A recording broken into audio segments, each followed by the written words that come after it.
Hello, everybody, and welcome back. On this week's episode, D&D 2024, Dual Wielding is Still Good by yours truly. Like the thumbnail suggested, 10 attacks for a total of 271 damage. Hello, editing me here. I did my math wrong. It is actually 257 damage in one turn on average. You get this by casting a spell on your weapon that lasts an hour, by casting a concentration spell that lasts for 10 minutes. You can cast it before the fight. It's a pretty generous time window. A spell that can last infinite amount of time. It's a little bit of a flightless friend there. The Find Familiar cantrip, that spell. Well, and finally, one cantrip every single turn, or at least once this turn.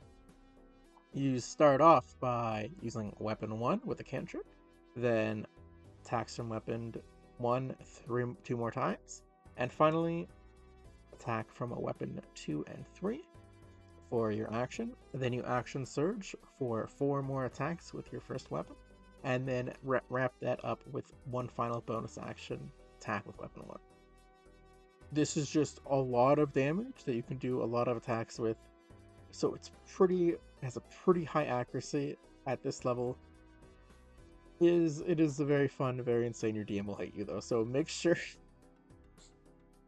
you know now the lines between optimization and the rules as written or power game are going to be stretched as we continue forward.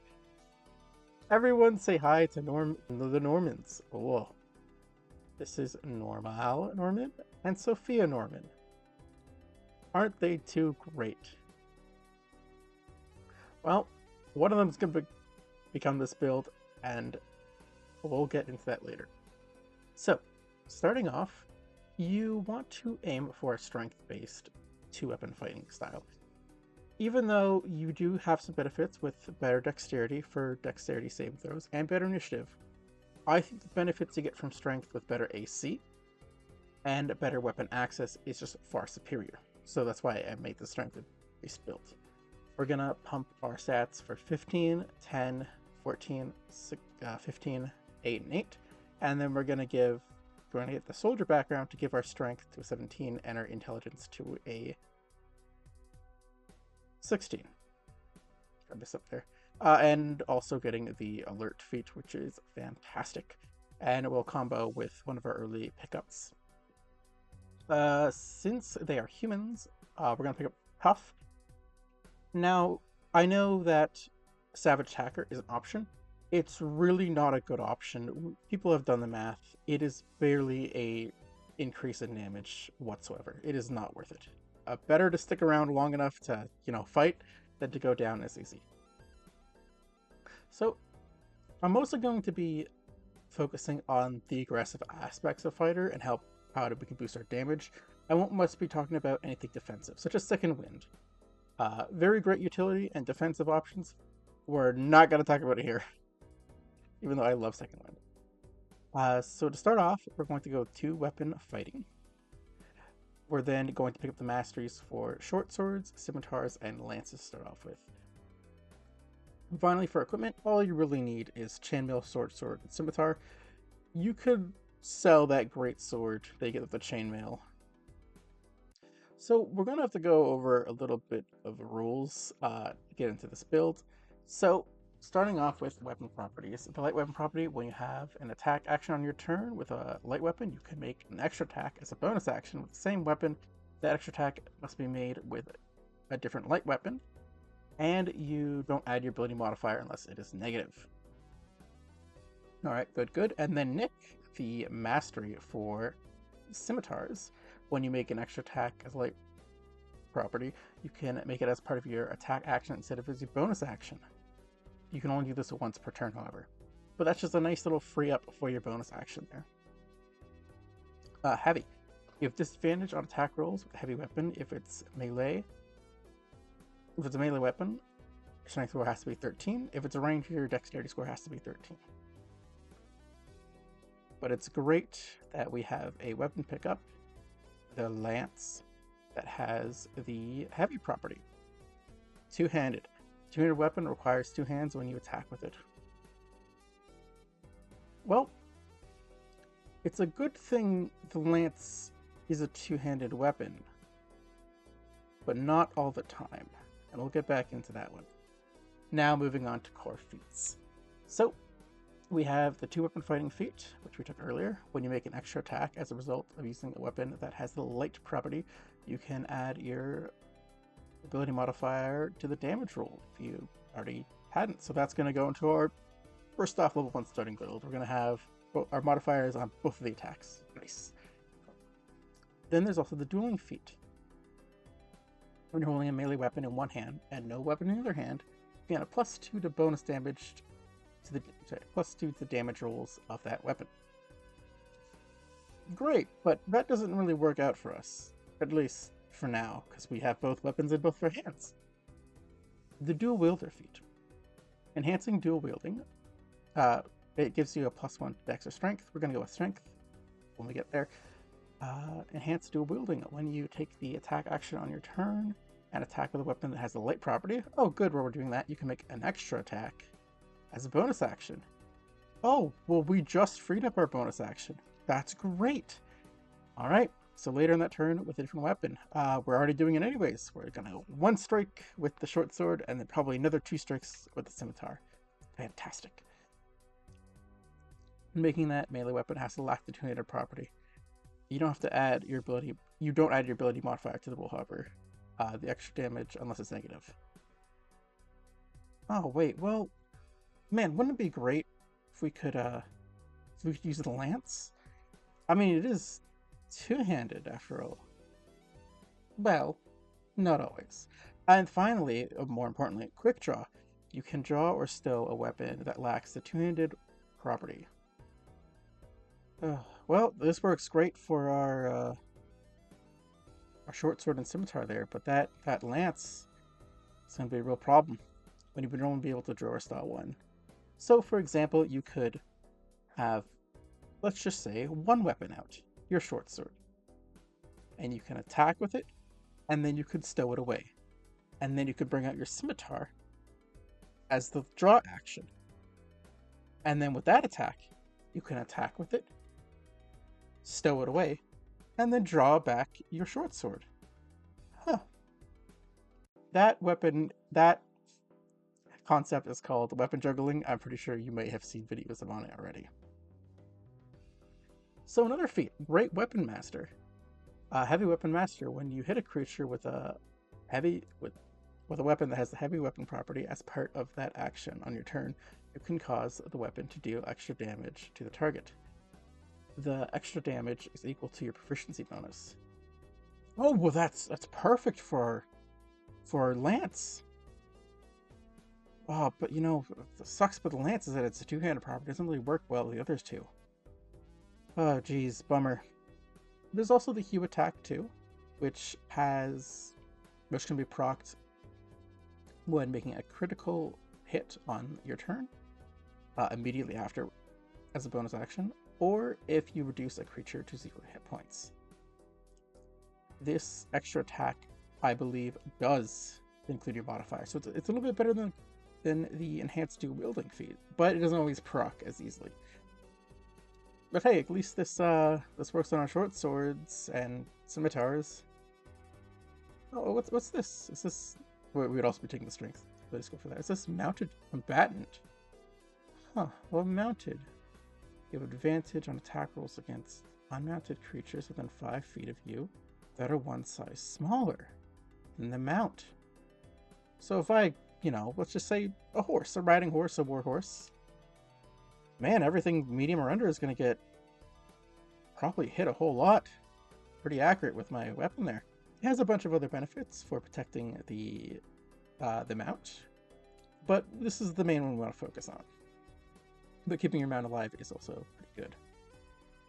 Man, I think there's something with horses and the lance that work so well together, but I just can't put my finger on it at the moment. Anyways, we're going to go into some optional feats. Charger, which unfortunately we've kind of capped out on our strength, so we're going to have to put this point to dexterity. If you move at least 10 feet in a straight line towards a target immediately before hitting it with a melee weapon, As part of the attack action, choose one of the following effects. Either add a d8 to the attacks or the damage roll, or push the target back 10 feet. We're mostly going to do the damage here, obviously. Or push the target 10 feet away. If it is no more than one size larger than you, you can use this benefit only once per turn, obviously. And finally, Warcaster, since we are going in Eldritch Knight. This will put into Wisdom. Concentration, you have advantage on concentration saving throws that allow you to maintain concentration. Well, as the fighter, we already have proficiency in concentration, so this will just increase our chance of holding on to important concentration spells that we really, really want to keep going. There's also a reactive spell. In the case of an opportunity attack, we can use a reaction to cast a action spell, I believe. Yes. Very cool. And somatic component. You can perform somatic components of a spell with weapons in your hand. Or a shield. How are we looking at level 1? Well, not very good.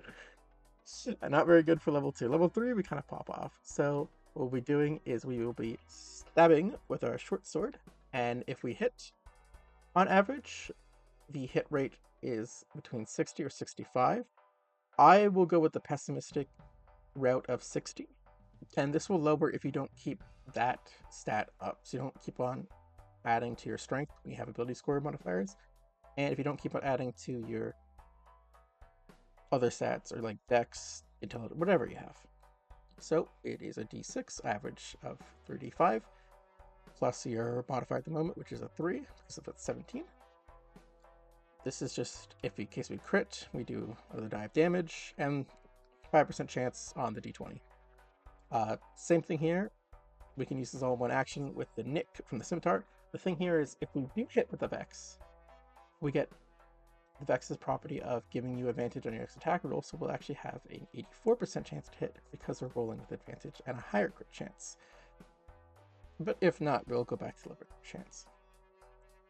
At level 2, we get Action Surge. I normally think, well, how my new way of thinking is 4 to 5 combats per day. We're going to go with 4 for this scenario because I think a lot more people in this modern age of D&D don't have a lot of combats per day. But it still recommends having 2 short rests per day, so that'll give us an overall of 3 action surges per day because they reset on a short rest. So an extra time to do a single slash. Not looking very good still. Now at level 3, we're going to begin Eldritch Knight. We're going to pick up True Strike, but if you can, definitely pick up Blooming Blade or Green Flame Blade if you want to go for more AoE for some of your attacks. Blade Ward here is also a good pickup for a defensive option. And for first level spells, I highly recommend getting Find Familiar, and especially the Owl, because it can do the classic Owl Help and Owl Leave by giving you advantage on your first strikes, which we will take here. Shield is another good option, and other good options such as Witch Bolt, or if your DM again, would allow you to use other content such as Silvery Barbs. Very nice and bold first level spells, and you don't get a lot of them. So here at the start of our adventure today, we're going to have the owls helping us, and we're going to gain advantage on our first strikes. We can make sure the owl always goes first by using our alert feat and swapping our initiatives. Nice, good. So, oh no, Norman, it's an Ooblex. Don't get mind screwed by the Ooblex and have you not be the main character anymore. Oh no. How did anyone see this happen? This is so unfortunate for our actual main character, Sophia. What does this sword and board build do when her father, who she looked up to and tried to become a knight her whole youth leading into her young adulthood, do? Well, she enters her goth girl era and gets really angry and wants to deal a lot of damage. In addition, I lied to you, I think this is pretty obvious. This is a horse and lance build. So, The build begins truly at level 4. We drop two-handed weapon fighting and we pick up dual fighting. What this allows us to do is have a +2 damage when we have no weapon in their hand. We already discussed juggling, so we can constantly juggle between two hands, always have one of them empty, making it possible to always have that +2 active. And the more consecutive hits we do, the more +2s we're getting. Because eventually that two-weapon fighting was going to cap out at 5 damage maximum, and we're just going to do so much more here. So we get the dual wield weapon. We get the dual wielder feat. I can speak. We get the dual wielder feat. That gives us an increase to our strength, giving us 18, so it'll be an increase to our damage as well. We will lose out on 1 damage point here, and then we will gain an extra bonus action attack, which we can use as the lance. Now, as I've been saying, a lance is two-handed, except when you're on a mount. That is when the two-handed text just disappears. It is considered no longer two-handed. You can wield it with one hand, and you can benefit from anything as if it were a one-handed weapon, such as the dual weapon feat. This will be the crux of the whole build. Hello, editing me here. I didn't think that recording me made a very good, strong point, or a very clear point about this. Horses and other mounts are actually fairly cheap. The most expensive one is a warhorse at 400 gold pieces. This is one that can equip armor. Armor is 4 times the price of the armor in the shop. So while at the moment now, it doesn't seem like it's going to be worth it, when we start getting into the near future, the amount of gold you get is going to be way cheaper, so you can probably upgrade your mounts quite fast. The main two argument is between a warhorse or an elephant. The benefits to an elephant is that it is huge size and is a lot more durable, but a horse is a lot more faster, and since it is only a large creature, it can fit into probably more combats or dungeons you might be in. The elephant is only 200 gold pieces, while the warhorse is 400. Hello everybody, editing me here to take you through the numbers. I will be popping in every tier of play. You accidentally can see the tier 5 down there just because it's too small to fit in the first tier play, and it's fine for a little bit of spoilers. So just to break down the chart here, we have our weapon, then we have the damage the weapon does on average. For example, the short sword is a d6, so 3.5 on average. We have the fixed damage. This is anything that's a constant, ability modifiers, or anything else that improves stagnant. This is the hit rate for normal attacks, not including... It would normally be 60, but I wanted to have this only be accounted for normal attacks, while the crit rate over here will be the likelihood of hitting with a crit. So it'll be added together pretty much to make it the whole 60. I'm going with 60% hit rate because I wanted to compare this build to Tree Monk's builds, two in particular. The first being the Warlock baseline, which will be used as a general. If you have a normal player, this is about the damage they should do as a Warlock, just because it's very simple. It goes up every single tier of access. It doesn't really climb all that much, and then it goes up again. Just very clean builds.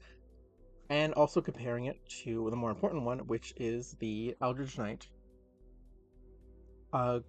to great weapon fighting style, and see how those builds compare to mine. Us the average damage expecting from that weapon for the round. We do the same thing with the scimitar, because again that is the nick action, and 60% of the time when the short sword hits, it will get Vex, so it'll have a higher hit chance. We combine the two, where 60% of the time it'll have a advantage, the other 40% it'll have a normal hit rate. I will be continuing that trend as I go down. At level 2, we get Action Surge, so I assume 16 combats a day, just like 16 rounds a day, just like he does, where there is 4 fights, each fight lasts 4 rounds, and you get 2 short rests in between. I'm going to assume you spend the first 2 fights together, and then the next two fights there'll be short rest, and then another short rest for the boss of whatever dungeon or whatever you're doing. So these numbers are actually divided by how many action surges I get per round, which is 3 out of 16, which is why 18.5% of the time. And you can see the numbers over here. I don't want to spoil the graphs just yet. At level 3, nothing much happens, but we do get the help action from our little owl there. So that'll give us advantage always on our first strike, because everything is played in a vacuum, and we are assuming that we don't have allies to worry about. So our first strike will always be an advantage thanks to our owl. Going up.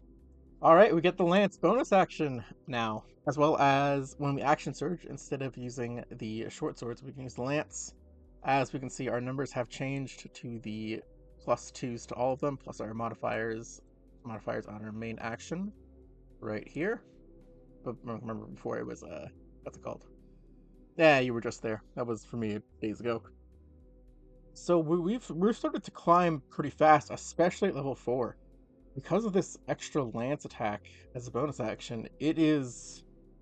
what, that's like 2/3 what we were doing last time? Fantastic! It's great. It's climbed even before we've hit level 5. Amazing. I'll leave these on the sheet here.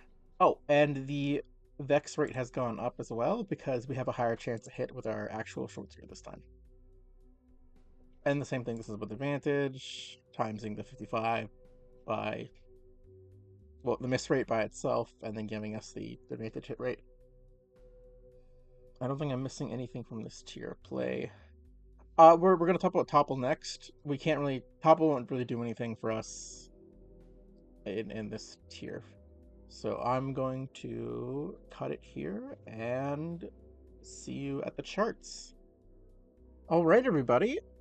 So as we can see, we have my builds shooting straight up past the average damage that a normal build should do at this level. Normally, dual weapon fighting does have a bit of an early start, but then tends to taper off as we move on, as it doesn't just compare to the great weapon fighting style.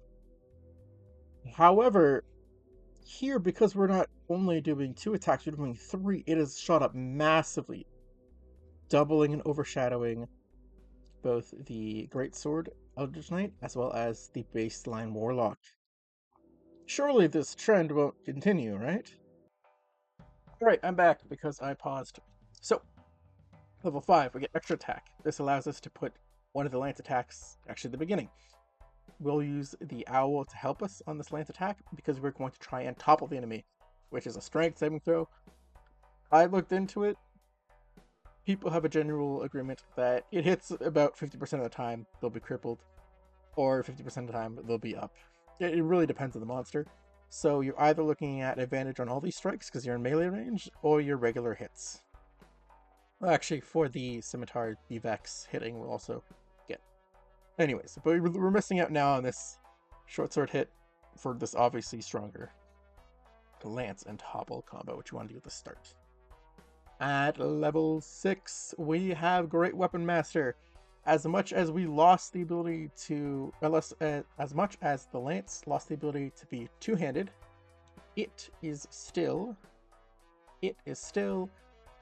a heavy weapon. That did not change. So now we have a +3 from the Great Weapon Master, as well as the Hue attack. In case it procs, we can use it over dual wielding feat, because we'll just get +4 because we get to add our strength modifier to the roll. It doesn't take our strength until we up it again. Alright. At level 7, we get War Magic. When taking the attack action on your turn, you can replace one of the attacks the casting of a wizard cantrip that has a casting time of action. We're going to put in True Strike. If your GM is cool, put in Booming Blade. It does D8s instead of D6s. Very nice. But we have changed our modifier over to our intelligence, which is 1 behind. So this means we will have less hit because it is 1 behind, And in addition, we'll deal 1 less damage. But we will gain 1 damage. We'll gain 3.5 damage from True Strike. That'll also increase our crit rate. And in addition, we have access to second level spells. What good options are Magic Weapon, Web, and Misty Step. I think also Blur, I forgot to mention that here.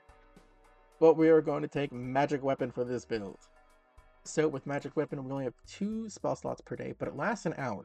So what we can do is we could cast it at the start of a fight and get about 2 fights worth of that Magic Weapon.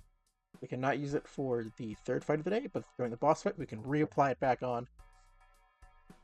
Because I'm assuming two 1 hour short rests, so we wouldn't be able to have it last the full day. But when we need it, we can pop it, and we can pop it before combat starts. Because we're trying to engage, and it lasts an hour, so you can... Yep. Anything else change? Yes, Magic Weapon is now applied to the 2nd attack, giving us a +1, but also a better hit chance. The best hit chance, in fact, out of all of our weapons. At level 8, we get Mountain Combatant. So now we've raised our strength up to 20. And our general hit rate is now a advantage against everything that's less than large. Nice. I don't know how many creatures in the monster manual currently, so I don't have a percentage, but if your DM is cool and lets you get larger and larger amounts over the course of an adventure, this number would go up. But that might not be the case, because again, larger and larger amounts normally have more powerful creatures attached onto them. So it's really up to the DM. But let's just say for this build, we're going with our standard warhorse at this point, where we probably have the gold for it, and we have the money to start upgrading its armor as well in the background. Definitely upgrade your basic armor while all this is going down. This is pretty good. In addition, I forgot that most of these builds assume that there are no magic weapons for the players, so this is why having the spell Magic Weapon is a real boon to us. So unfortunately, at this point, we are a little bit behind on our hit rate, because we are now 2 behind on our intelligence. Then we would normally have a +5 at this point. So our hit rate is a little bit shaky. It is about 50, it should be 50-50, and then 80 with advantage, around 80 with advantage. It's like 7.97. I just call it 80%. But we have increased the strength for our short sword Vex. We do not get the modifier here, as well as we get the modifier for our Hue attack again. But the most important thing is our hit rates probably skyrocketed. Finally, we get a proficiency bonus of +14. Nothing much has changed except our heavy weapon attack. I would actually like to mention, heavy weapon attacks damage only applies to actions. It does not apply to bonus actions, but it does apply to any action that you might get in the futures. And action surges, because they're also actions, but not bonus actions. That's the only difference. Attack flow from 10 to 11. At level 10, we just get 3rd level spell slot for, a 2nd level spell slot, so we can use the magic weapon 100% of our time. Keep it up. Alright, welcome back.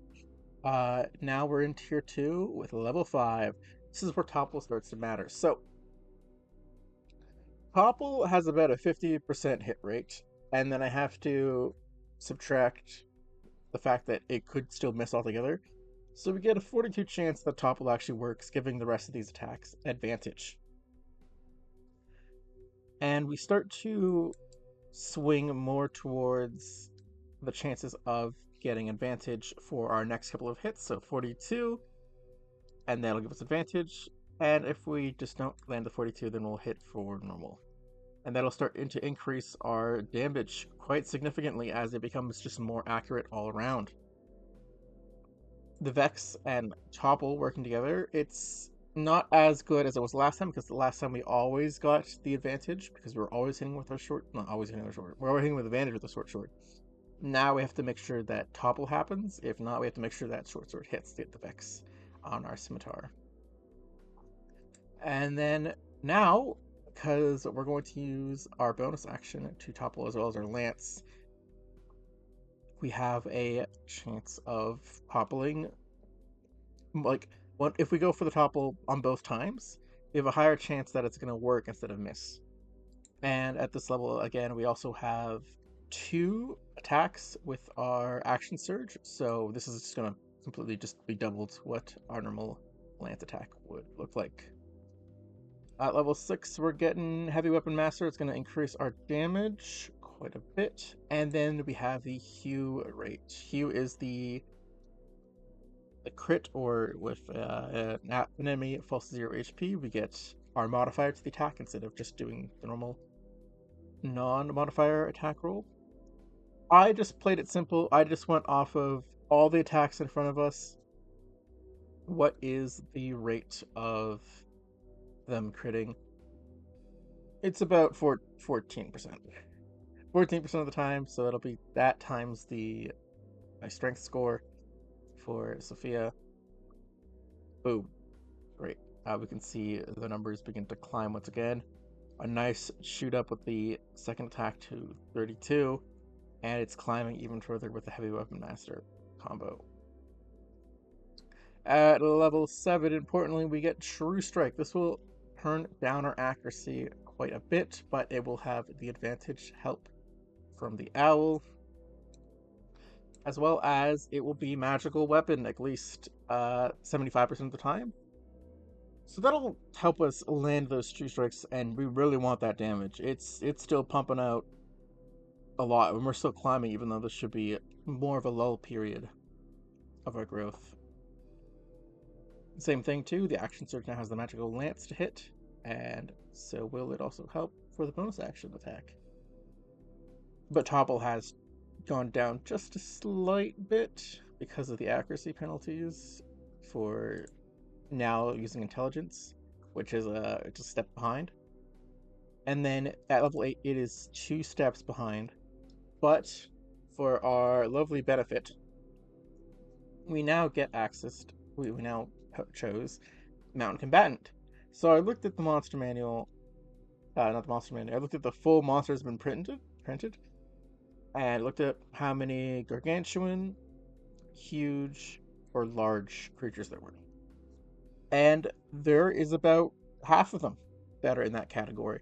So that means on a riding horse, about half the enemies you face will be medium or smaller, and you'll have advantage against those attack rolls against them. You could choose to go for a huge mount, such as an elephant, and that would cut that advantage in half pretty much. Now you're looking at 77.8% of anyone you face you'll have advantage against, just because your mount is in the huge size category. These are fairly cheap vehicles. These are very cheap mounts in the game, and their armor at this rate shouldn't cost you that much. It'll still cost you, but it's more doable. Plus, mounts have the ability to dash, disengage, or take the dodge action without needing to use one of your actions. That's just a free thing they get on their turn. You're probably not going to be able to get a gargantuan mount. The lowest CR gargantuan creature in, well, I guess the old 2014 books is the CR11 Rock. That is the lowest CR. You're probably not gonna. Your GM's probably not gonna give you a gargantuan creature. But yes, huge elephants. They're in the player's handbook list. They're only 200 gold pieces, and then the riding horse is only 100. I want to say maybe 75, and then the war horse is 400. Moving on. Anything happening at level 9? Little, not much of note that I can see it right now. Oh. Shouldn't have scrolled too far. And finally at level 10, something happened here. What happened? Well, the modifier went up there. Anything important? Oh yes, of course, something important happened. Magical weapon now has a third spell slot, so it's always active. That's what it was. That's why my average is higher. All right, I'll see you all in the graph section. All right, I'm back. So yeah, just a significant climb, and it just doesn't stop for the dual weapon fighter. As you can see, the great sword weapon build starting to break away from the normal damage that just a regular warlock using Eldritch Blast and using all of its spells to enhance that would be at this level. Even if my math, and I do think my math is a little bit off, there's no way it's off to the point where it's closing this gap in any significant way. Even if it's like 20% off, it's still above one of the strongest builds damage wise. So right now it's batting for 45 and it's 29. It's not even in the 30s yet, that's 22. And finally at 11th level, we get extra attack, and True Strike's damage has also gone up to 2d6. So we have a bonus there. That's our crit rate. We have a second attack fully laid out. So more chances to topple right away. It's great, fantastic, we love it. At 12th level, we take the Charger feat for a little bit more damage on that initial hit. Unfortunately, we're just going to have to dump it into our decks because it's the only option we have. So it'll increase our crit damage slightly. That's just about it at this level. And at 13, we get access to studied attacks if your attack roll against a creature misses. If you attack a creature and you miss, you have advantage on your next attack roll. So if we didn't have advantage from the topple, we didn't have advantage from advantage from our mount, we get it here. Provided we missed previously, which you don't want to do, but we now have fail safes. And our proficiency bonus is shot up to 5 at this point. We, in addition, have access to 3rd level spell casting. Haste will be our biggest pickup here, but good options: Fly, Fireball, Hypnotic Pattern. Fly for your mount, not for yourself, because you need to be on the mount. So our attack flow has changed. We can now use our action to cast Haste, and then use our action Surge to do our normal attacks for that first round of combat. So we now have a complete extra haste magical attack here. This should all have been green actually. And then in addition, our hit rates have gone up again because of the guarantees. Even if we miss, we get better shots at hitting the next targets. We're basically hitting most of our attacks for the most part. It should be very rare that you miss.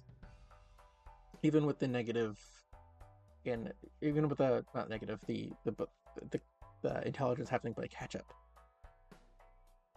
Because I lied to you again. So we've been doing all these attacks where we're swapping out our weapons and having only one actively in our hand at a time. And if you go back through all of the wording for the attacks, it always says a different weapon. It doesn't say a different hand. So this is actually a sword and board. And there's a slight problem. And that is components. All the spells that I'm going to cast, except for haste, have somatic or verbal components, which Warcaster ignores, like I mentioned at the beginning. We're now going to up our intelligence to 1 by 17. We are then going to get a level 15 ability, Arcane Charge. This will allow us to teleport if we use an action surge. I don't know how much use you're going to get out of that from this build, but you can probably pull off something wacky by teleporting back onto the mount. And then finally at level 16, we're going to increase our intelligence score by 2, giving us 19, but that'll give us a plus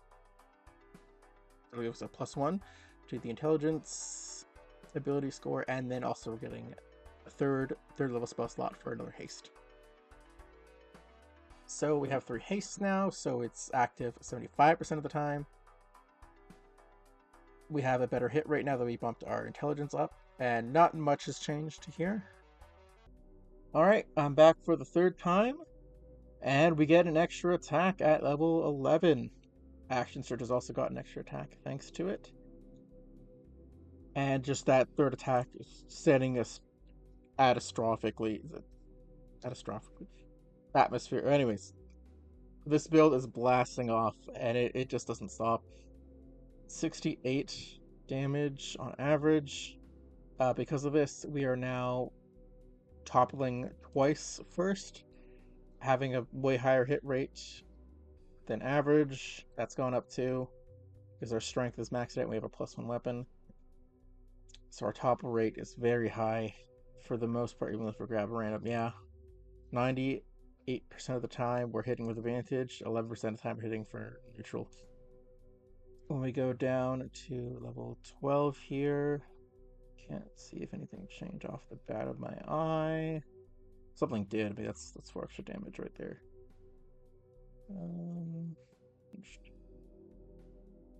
Was it just averages? Probably. Well, I can't tell you what I did. At level 13, this is where we get haste. So, half the time, because we only have 2 spell slots, we're going to be hasted and have this extra attack. We're going to use our action surge to make sure that happens, because the haste is only lasting a minute, so it's got to be in combat we used haste.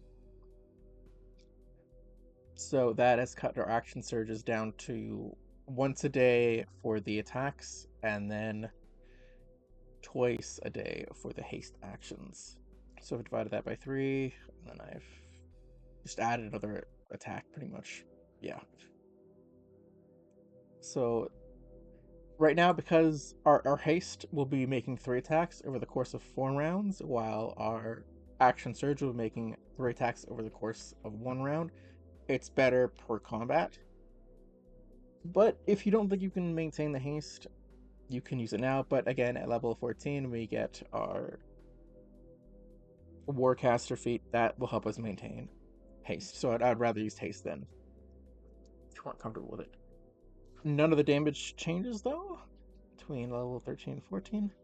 At level 15, the same thing. We get a spell feat, I want to say, for action surges here, where we get the teleport. It's not going to help us much, but we're just cruising along. We're already so far ahead. This 3-level gap of no growth is not going to do much to us. And then finally, at the end of tier 3, we have one more spell slot, a 3rd level spell slot for haste. So we're not using any action surge at this rate for attacking. We're only using for haste, which will give us a better average. In the meantime, our intelligence is starting to climb up now that we're actually starting to invest in it at the moment. I'm pretty sure we put in a point. Yeah, we put in a point to intelligence. We should be at 19 at this rate, I want to say.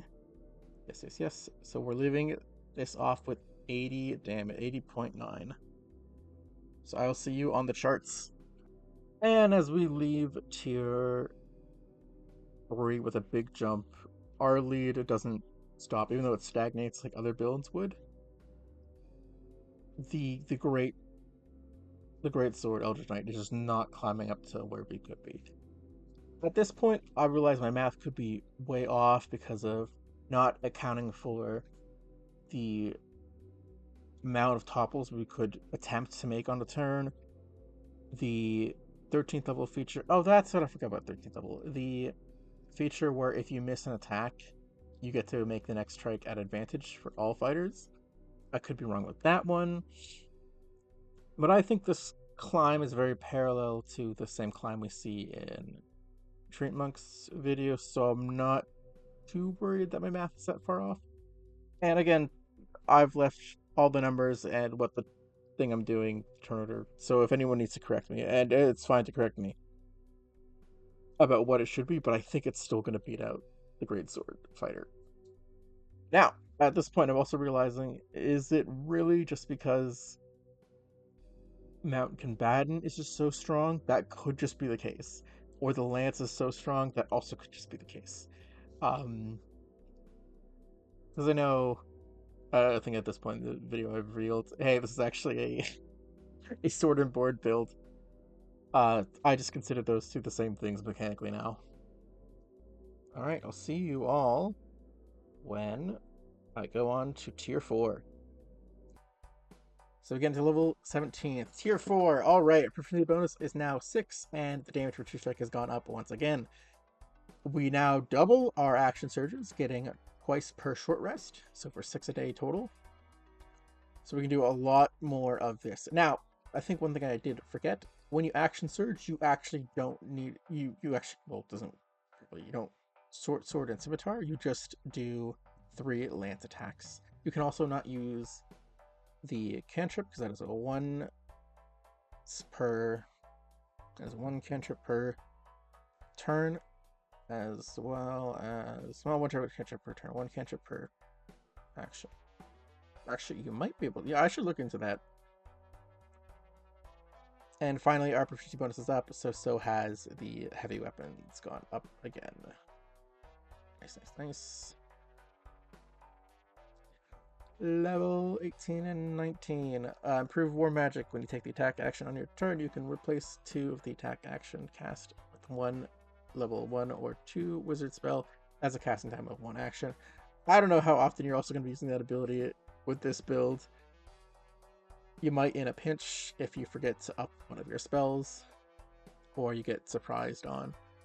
Finally, at level 19, your epic boon. We're going to go with combat prowess and increase one of our ability scores to a maximum of 30. We're only going to get 20 with the intelligence being at 20, equal to our strength.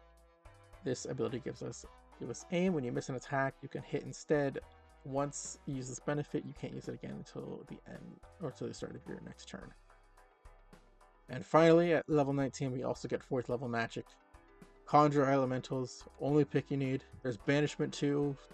Maybe it could be a better option, but I think your other spellcasters at this point have got the Deus Ex Machina covered.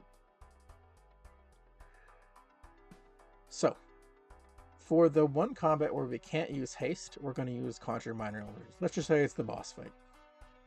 On that, also we have better hit rates all around. Again, at this point, we should not be missing. We should not be missing. We have our plus to our intelligence here, bringing us to 5, like the rest of our strength attacks. And you could cast haste and do your normal strikes, or with Conjure Minor Elementals, each one of your attacks gains 2d8 elemental damage: acid, fire, cold, lightning. So, first attack, second attack, third attack, fourth attack, fifth attack. And if you action surge, you get 3 more of those. So it's choosing haste or the better damage you're dealing with. Obviously, we're going to go with the better damage dealing when we need it. And so we get to level 20, we have an extra attack again. Our Conjure Elementals goes up again as we reach the peak of what I mentioned earlier with the attacks. And that is, if you have Magic Weapon already up, if you have Conjure Elementals already up, if you have your Owl still alive somehow at level 20, perfect. You don't really need the Owl at this point, obviously.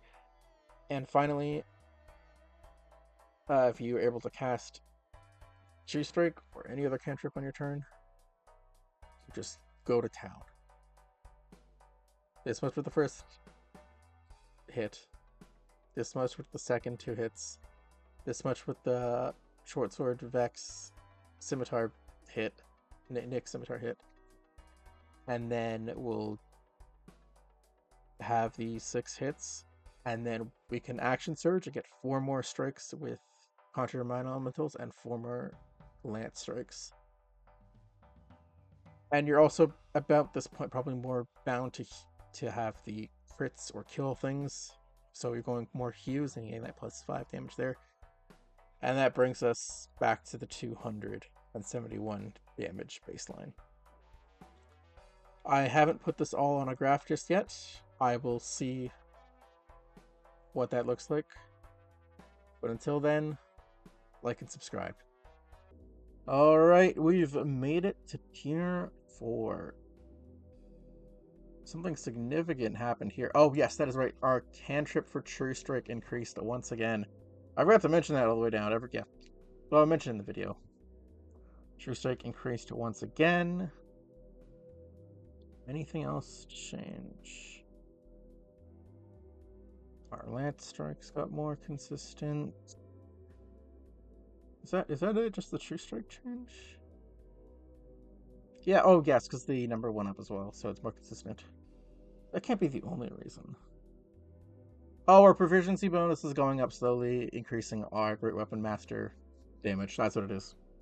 And at this tier, this is where it would be level 6 proficiency bonus. Okay, that makes more sense. So that's why the damage went up significantly as well, because our hit rates are higher. Alright, cool.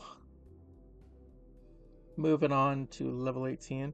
Not much happens, and by not much, I mean we have the ability to cast first or second level spells to take away 2 attack actions, but we just don't need to for this build. Yep. No, that's all I gotta say about that. At level 19, this is where we get 2 things. The first is Conjure Minor Elementals, which will be active 1 out of 4 fights, aka the boss fight, while the other fights will be Haste activated. So Haste will not get the bonus, but it'll be 9 damage on average to every single hit, which is why it is being multiplied heavily when it comes to the action surge here. The second is our capping out of intelligence, because we have got the boon of combat prowess, I want to say. The one that allows us to always hit once. And we use that on our first strike, so we can just do the true damage, because the most damage doing one strike with the true strike, the topple, and the... We don't even need the help action anymore. Well, we can still have it around, but we don't even need it. So at this point, this is the last factor of our hit rate going up. So we have the Owl, the Mount, the Fighter ability at level 13, and then finally this, affecting our hit. We practically guarantee hit all of our strikes with advantage, and when that doesn't work, we still get advantage on the next strike. It's the accuracy is disgusting with this. Yeah, so 9 was divided by 4. I think that was like, what, 2.25? I want to say 2.25 on average getting added all here. Yeah, makes sense. And then our first hit is always hitting. I decided not to run the math down about changing our hit rates from the boon. I was just like, you know what, screw it. First one always hits. Doesn't matter. So make the math a little bit easier. And then finally at 20th level, we get our final extra attack, which will increase our damage, increase our action surges. Oh, shoot!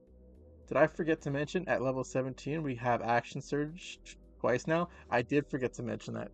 Our action surges are back. That's why I jumped so much. Our action surges are back. We now have 6 a day because we get 2 back on short rest. I'm so sorry. So yeah, that's jumped up. There we go. Then we have action surges. Oh, I don't want to spoil the damage calculation for that.